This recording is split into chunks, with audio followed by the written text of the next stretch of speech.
Fala, meus amores! Estamos aqui hoje com a prova tão esperada, o Enem 2020. Preparei esse material, separei as questões, está tudo prontinho para vocês no nosso novo caderno de questões do Enem. Para mais informações, segue lá no Instagram, tá bom? Mas vamos ao que interessa então. Essa prova eu baseei no caderno rosa, então todas as questões estão identificadas, as questões equivalentes ao caderno rosa, tá bom? Sendo assim, nós começamos pela primeira, que é a questão 94. Essa questão, ela foi anulada no Enem por erros. Além de ter erro na consigna, nós não temos a resposta certa. Então, vamos analisar o que acontece. Primeira questão fala assim: os diferentes tipos de café que consumimos nem sempre vêm da mesma espécie de planta. As duas espécies de café mais utilizadas são Coffea canephora e Coffea arábica. A primeira é diploide, 2N igual a 22. E a segunda é tetraploide, 2N igual a 44. Aqui já está um erro gritante, gente. Se é tetraploide, tinha que ser 4N igual a 44. Acredita-se que a espécie tetraploide surgiu de um cruzamento natural entre Coffea canephora e Coffea eugenioides, ambas diploides. Ele fala que ambas são diploides, mas só dá a quantidade de cromossomos da canéfora. Da eugenioides, ele não cita a quantidade de cromossomos. Então, dá a entender que a gente tem que interpretar que ela também é 2N igual a 26, mas a consigna não deixa claro esse número, tá? Há milhões de anos. De fato que as análises genéticas atuais nos cromossomos de Coffea arábica detectam os alelos de ambas as origens. A alteração cromossômica que poderia explicar o surgimento do café da espécie Coffea arábica é... Vamos lá, meus amores. Se a Coffea normal, por assim dizer, ela tem 22 cromossomos e essa tem 44, é tetraploide, isso fica claro que teve uma mudança cromossômica numérica, uma alteração cromossômica numérica. E nós temos também alterações cromossômicas estruturais, certo? Que não muda o número da ploidia. A espécie não deixa de ser diploide para ser haploide, triploide ou tetraploide, apenas altera alguma estrutura. Quando o exercício dá pra gente na letra A, duplicação, na letra B, inversão e na letra E, deleção, essas três já estão erradas, pois são três nomes de alterações cromossômicas estruturais, ok? Outra coisa que eu quero deixar claro é em relação ao ciclo de vida das plantas, pois na letra C e na letra D falam em meiose gamética. E aí eu vou lembrar com vocês, através desse esquema, vou colocar bem no meio para quem quiser tirar o print, como é o ciclo de vida das plantas. Lembra que todas as plantas, elas fazem o ciclo haplodiplobionte. Isso significa que elas têm uma fase adulta esporofítica e uma fase adulta gametofítica. Esporófitos produzem esporos, esporos caem no chão, germinam e formam gametófito.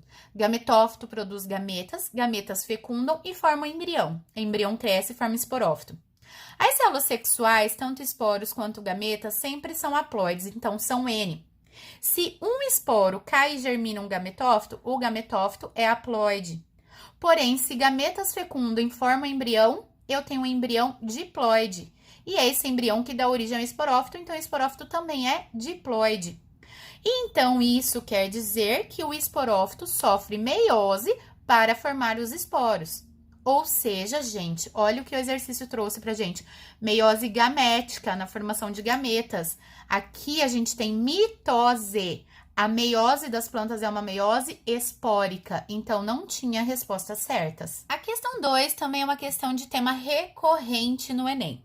Fala sobre a inserção de genes em genomas de plantas, com o objetivo de criar uma variedade de soja com um viricida ou microbicida.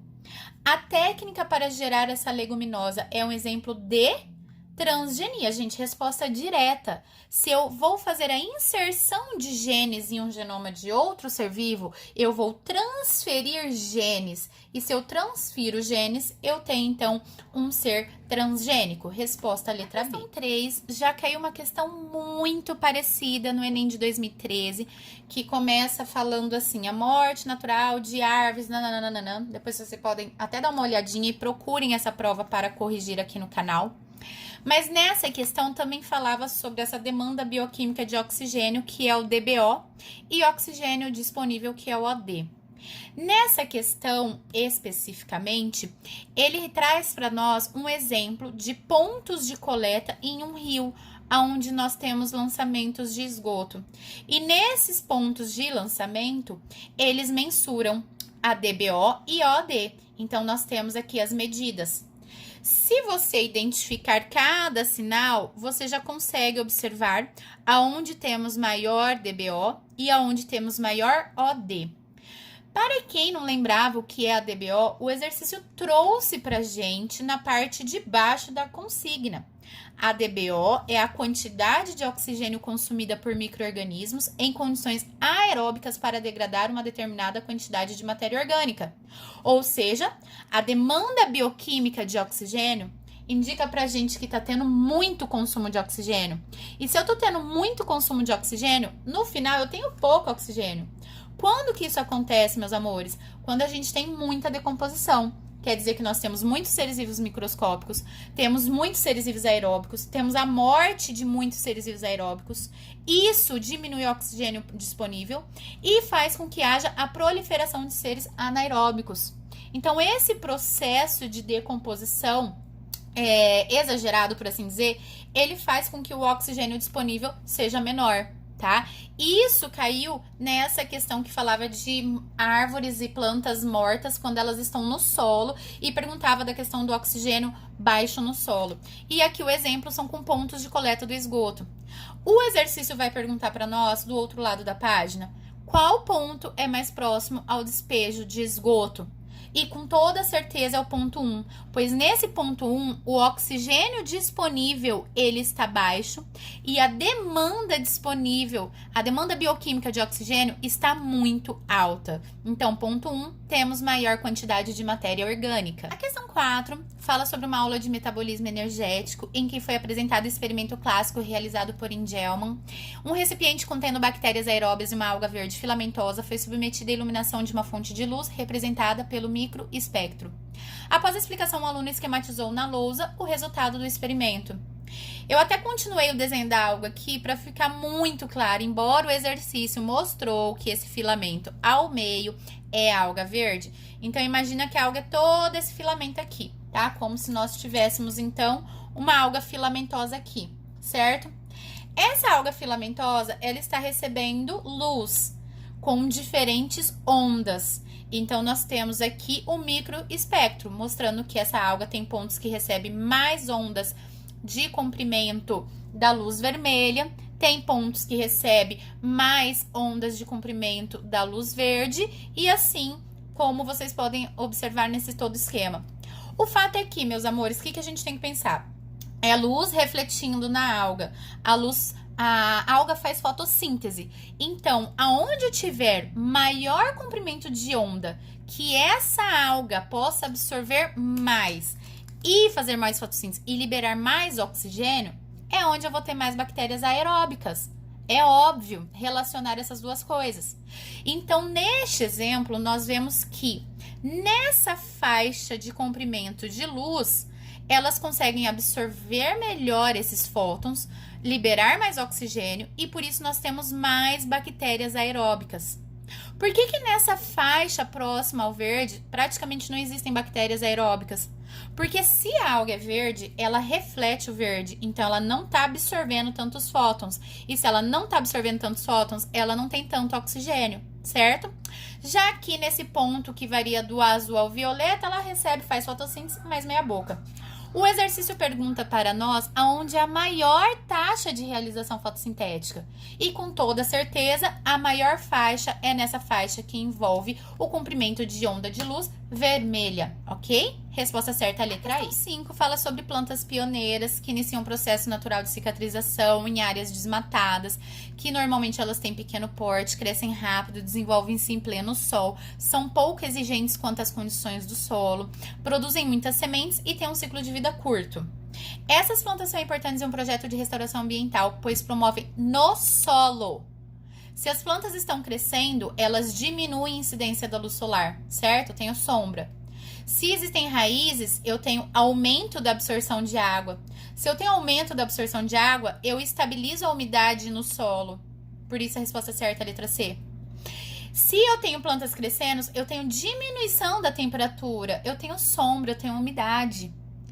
E no solo não há liberação de oxigênio. A liberação de oxigênio é no ambiente, na atmosfera. A questão 6 fala sobre uma pesquisa com quimioterápicos, traz um gráfico para nós analisarmos na próxima página.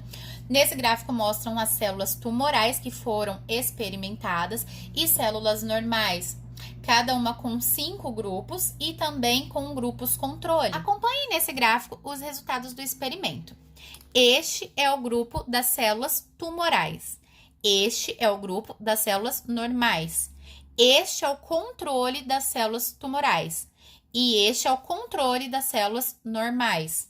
Quando a gente analisa os 5 medicamentos testados, o que nós esperamos, meus amores? Que as células tumorais diminuam. Então, o gráfico tem que diminuir em relação ao grupo controle. Logo, o medicamento 4 e o 5 não são eficientes para o controle desse tumor, certo? Já em relação às células normais, o que não pode acontecer? Nós tomarmos um medicamento ou sermos submetidos a uma terapia e essa terapia diminuir as nossas células normais. Então, o que definitivamente não pode ser é o grupo 3, e por isso que eu elimino aqui a 3 também. Agora, entre a terapia 1 e a terapia 2, qual apresentou o melhor resultado?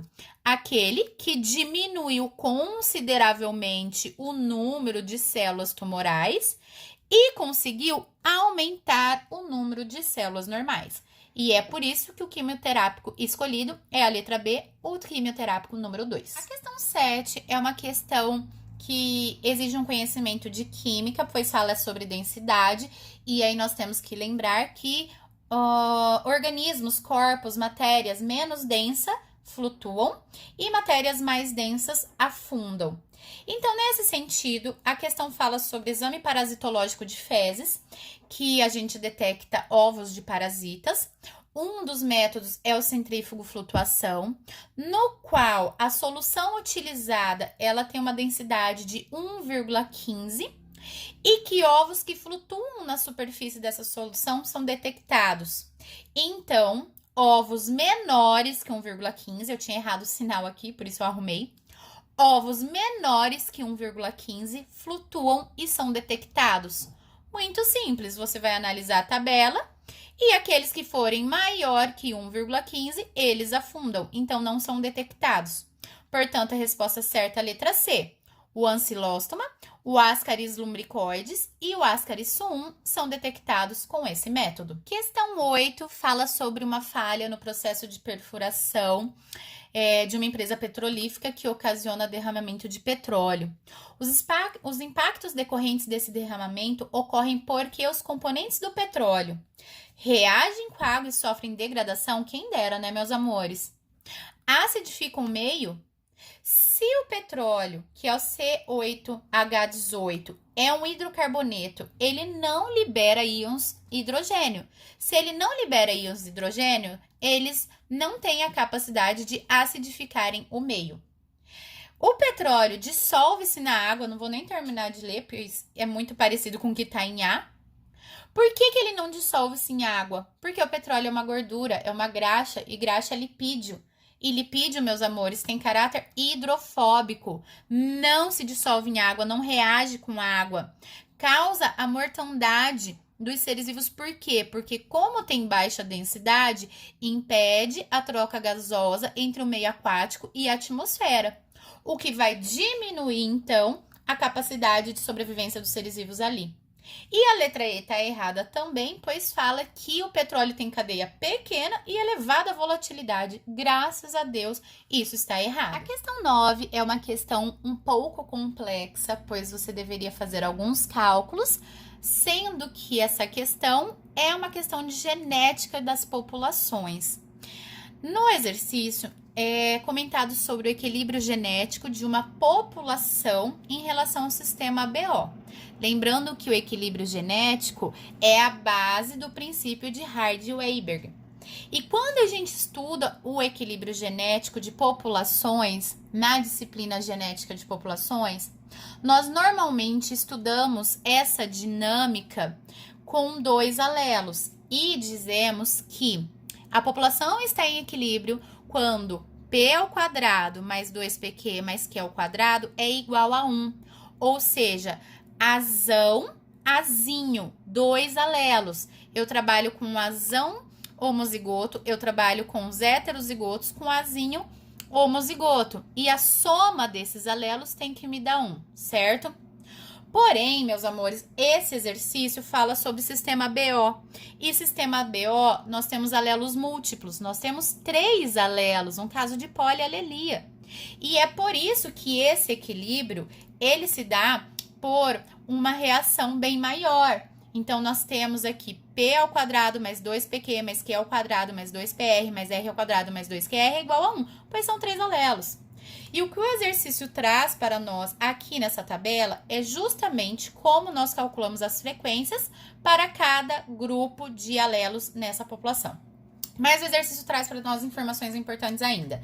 Fala que 25% dos indivíduos pertencem ao grupo O e que 16% pertencem ao grupo A homozigotos. Então, vejam só. O que a gente tem que encontrar, na verdade? Qual é a frequência do alelo IA, qual é a frequência do alelo IB e qual é a frequência do alelo Izinho. Ou seja, nós temos que encontrar os valores desse P, desse Q e desse R, certo? O que nós sabemos é que a soma deles dá 1. E aqui já estão os valores da minha resposta, mas como nós chegamos nessa resposta? Para isso, eu preparei uma folha, pois a resposta é um pouquinho maior, então eu vou explicando aqui para vocês, tá? Vejam só.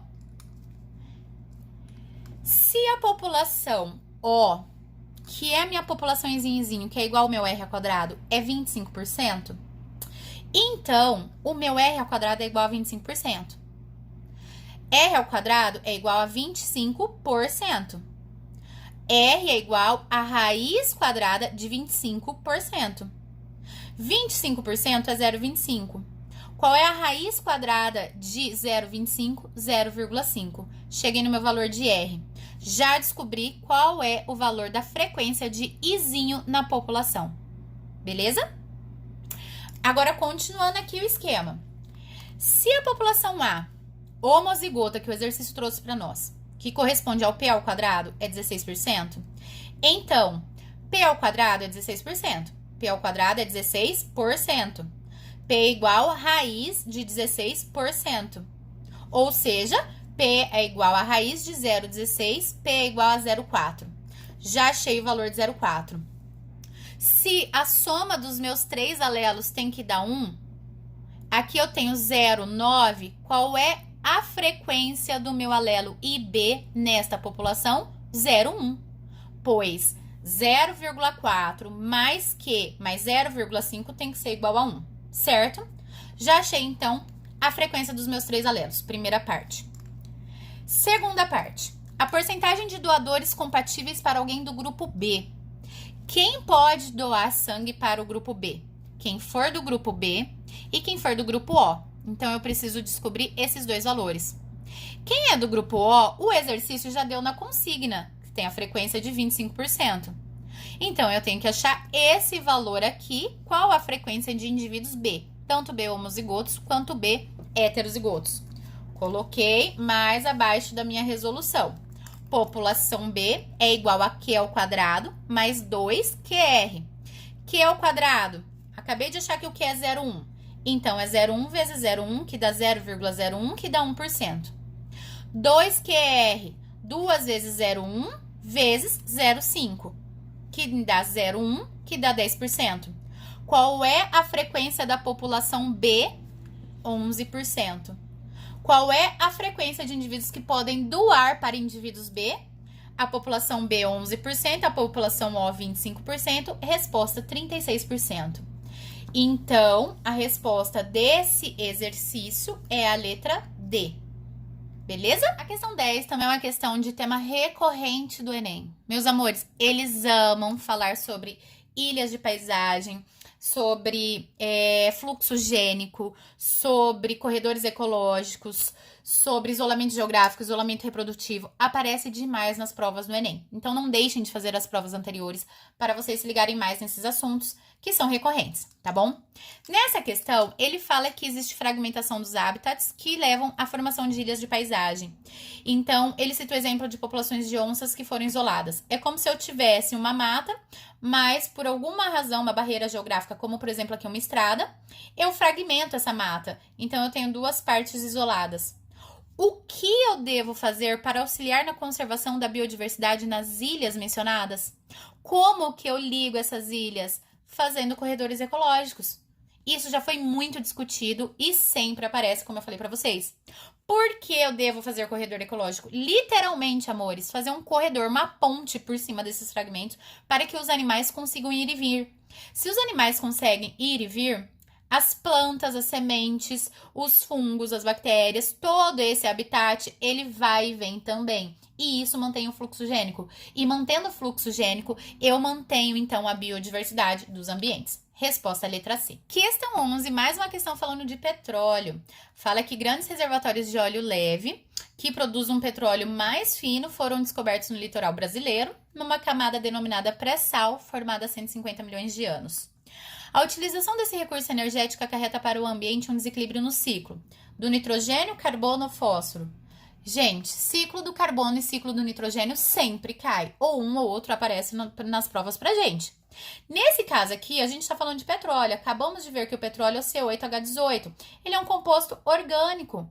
E ele, quando está na forma de combustível fóssil, ou seja, aprisionado, soterrado lá embaixo da terra, esse carbono está preso. A partir do momento que eu pego esse combustível fóssil e começo a queimar ele, seja para liberar energia ou na forma de combustível, eu tenho a liberação dessas cadeias carbônicas, tá? Então, neste sentido, a utilização desse recurso energético acarreta para o ambiente um desequilíbrio no ciclo do carbono devido à liberação das cadeias carbônicas aprisionadas abaixo dos sedimentos. Resposta direta também, letra D. Questão 12, também sobre o ciclo do carbono. Fala que o dióxido de carbono, ele muda de estado sólido para o gasoso facilmente, que esse gás é solubilizado em água, capaz de absorver radiação infravermelha à superfície da Terra, o que isso significa que ele é um gás estufa, não conduz eletricidade, é matéria-prima para a fotossíntese, volta ao ambiente pela respiração aeróbica, pela fermentação, pela decomposição ou por resíduos industriais, queima de combustíveis e queimadas, e que o seu excesso causa perturbações no equilíbrio ambiental. O exercício pergunta: o aumento atmosférico da substância afetará os organismos aquáticos em decorrência do quê? Os organismos aquáticos, eles sofrem com excesso de carbono por causa do efeito estufa? Diretamente não. Secundariamente sim. Mas principalmente no ambiente aquático, nós temos o fato de que esse gás é facilmente solubilizado em água, o que diz para nós que há uma reação química formando ácido carbônico. E excesso de ácido carbônico abaixa o pH. E se eu diminuo o pH, gente, eu mato diversos seres vivos, atrapalhando então nas cadeias alimentares e na transferência de energia ao longo dos anos. Tá? Então, primeira razão é a letra A. Depois, em segundo momento, nós teremos uma diminuição de emissão de oxigênio pelos autótrofos, uma limitação de transferência de energia, porque as cadeias alimentares serão afetadas. Mas antes de reduzir o pH, eu não tenho essas causas. E é por essa razão que a resposta certa é a letra A. A questão 13 também fala sobre acidentes com petróleo, mas aqui fala no caso das aves que são resgatadas, que elas são lavadas com água, detergente neutro, depois aquecidas, medicadas, desintoxicadas e alimentadas. E que elas demoram um pouquinho para retornar ao ambiente, porque elas não podem retornar devido à necessidade de recuperação da capacidade de flutuação. Então, para flutuar, essas aves precisam de o que nesse processo todo afeta diretamente a flutuação, meus amores? E aí vocês têm que pensar assim, flutuar não é voar. Muita gente pensou nisso aqui, substituir as penas danificadas. mas as penas atrapalharão o voo. A capacidade de flutuação se dá ao fato delas produzirem óleo na glândula uropigiana. Elas passam esse óleo nas suas penas e com isso elas ficam impermeabilizadas. A água não encharca elas, elas não ficam pesadas e puf, caem e afundam, tá? Caindo quando toma chuva e afunda num lago, num rio, por exemplo. Então, quando o exercício fala pra gente que essas aves são lavadas com água e detergente neutro, vocês imaginem que a gente tá tirando toda essa proteção, essa camada impermeabilizante.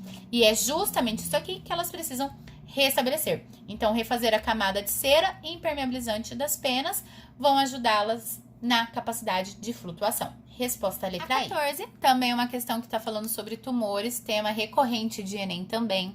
Fala sobre uma nova terapia, mas dessa vez com raios de luz infravermelha. Que moléculas, né, chamadas IR700, elas são inseridas nesse organismo para destruir o câncer, mas que após inserirem essas moléculas, o paciente recebe raios infravermelhos. E que esses raios penetram o corpo, chegam até a molécula e vão ativar e liberar uma substância que ataca a célula cancerosa. Então, com base nas etapas de desenvolvimento, qual é o nome apropriado para a técnica descrita? Gente, aqui é mais uma questão de etimologia e vocês associarem o texto ao fato de que ele está trazendo para nós uma terapia com luz infravermelha. Essa luz infravermelha seria uma radioterapia? Não, porque a radioterapia é com raio-x. Seria uma cromoterapia? Não, porque a cromoterapia é uma terapia de cores. Então, você tem diferentes cores emitindo diferentes ondas e tratando aquele sintoma. Uma quimioterapia é com medicamentos químicos. Uma fotoimunoterapia pode ser, porque a palavrinha fóton significa luz, assim como fotossíntese, produção a partir de luz. Agora, terapia magnética, o exercício não trouxe nenhum exemplo aqui que nós pudéssemos reportar a essa opção. Então, resposta direta também, letra D. Questão 15, uma questão muito legal de zoologia dos invertebrados. Fala que aranhas, escorpiões, carrapatos e ácaros são representantes das classes dos aracnídeos. Esses animais são terrestres em sua grande maioria e ocupam os mais variados habitats, tais como montanhas altas, pântanos, desertos e solos arenosos. Podem ter sido os primeiros representantes do filo artrópoda a habitar a terra seca. A característica que justifica o sucesso adaptativo desse grupo na ocupação do ambiente terrestre é a presença de quê? Quelíceras e pedipalpos. Quelíceras e pedipalpos estão envolvidos na predação, no ataque e na defesa. Excreção de ácido úrico que confere estabilidade ao pH corporal. A estabilidade ao pH corporal não está diretamente ligada à conquista do ambiente terrestre.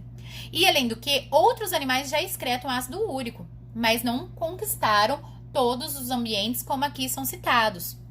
A letra C está correta, pois o exoesqueleto constituído de quitina auxilia no controle hídrico corporal. Eles não perdem mais água para o ambiente, eles são menos susceptíveis às intempéries naturais e com isso eles conseguem então habitar montanhas altas, pântanos, desertos e solos arenosos. Agora vocês imaginem, gente, se fosse apenas o fato de uma circulação sanguínea aberta, que impede a desidratação dos tecidos corporais. Isso já existia em outros invertebrados, como por exemplo uma lesma. Vocês conseguem imaginar uma lesma de corpinho mole se rastejando em um solo arenoso? Conseguem compreender a diferença dessa opção D do que ele traz para C como importância para a conquista do ambiente terrestre? E por fim, ele fala ainda de sistema nervoso ganglionar, só que esse sistema está presente em outros invertebrados e não é o movimento corporal que vai fazer com que eles tenham essa adaptação. Então, resposta certa, a letra C. Questão 16, mais uma questão falando sobre isolamento reprodutivo, isolamento geográfico, fluxo gênico. Olha só, ele diz que uma população em momento A, ela sofre um isolamento em duas subpopulações. E isso por causa de um fator de isolamento I. Então, imagina que aqui, sei lá, de repente uma vala se abriu no meio desse ambiente e separou essas populações. Em um momento C, vejam que essa população ela se distingue. Mas por alguma razão maior, essa interferência, esse fator de isolamento, ele desaparece. E aí, essa população C e essa população indicada em C e aqui embaixo, elas se unem novamente. Só que após elas se unirem, existem duas situações. Em D1, vejam que eu tenho as duas populações unidas, mas elas são diferentes. O que isso aqui mostra pra gente? Que tem um isolamento geográfico? Não, pois o isolamento geográfico, ele já sumiu e as duas populações se reencontraram. Estão vendo? Elas se uniram novamente. Isso aqui mostra pra gente claramente que existe um isolamento reprodutivo. Nesse momento B, quando elas se separaram, houve alguma adaptação, provavelmente muitos subtipos morreram e houve uma evolução nessa população. Alguma característica modificou-se ao longo dos anos, sendo que ela não consegue mais reproduzir com a população que era original. E nessa situação D2, essa população, após se unir, existe um fluxo gênico, tá vendo? Pois elas conseguem trocar informações e ficam com essas misturas de características que existiam aqui e aqui. Então, aqui mostra pra gente que há um fluxo gênico. E aqui mostra que não há um fluxo gênico, mas não existe mais a barreira. Então, isso é cara de isolamento reprodutivo. Vejam só o que o exercício traz pra gente nas opções. A representação indica que no momento D, na situação D1, ocorre um novo fator de isolamento geográfico? Não. D1, existe uma única população? Não. Bem nítido, duas populações. D1, ocorrem duas populações separadas por isolamento reprodutivo? Perfeito. D2, coexistem duas populações? Não, apenas uma.